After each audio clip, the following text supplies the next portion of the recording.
पुण्यात अजित पवार यांच्या राष्ट्रवादी आणि एकनाथ शिंदे यांच्या शिवसेनेतील युतीच्या चर्चेला आता वेग आलाय। रात्री उशिरा अजित पवार यांनी शिवसेनेच्या एका वरिष्ठ नेत्याशी दूरध्वनीवरून चर्चा केल्याची माहिती आहे। आज दोन्ही पक्षातील महत्त्वाच्या नेत्यांची भेट होण्याची शक्यता वर्तवण्यात येते।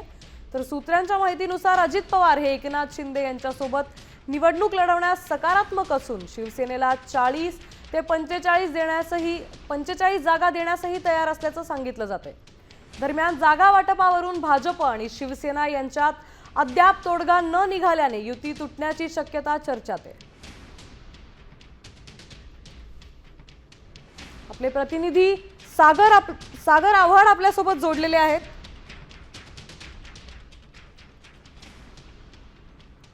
सागर, अधिकची माहिती काय? आपण जर बघितलं तर गेले 2 दिवस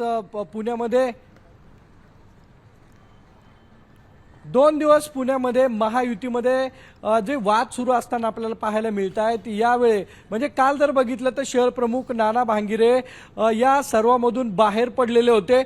शिवसैनिकांचा रोष जो आहे तो मोठ्या प्रमाणावरती पाहायला मिळतोय आणि भाजपकडून शिंदे सेनेला 15 जागा ज्या आहेत त्या देण्यात येणार असल्याची माहिती जी आहे ती समोर आली होती। त्यानंतर शिवसैनिकांचा उद्रेक जो आहे तो पाहायला मिळाला।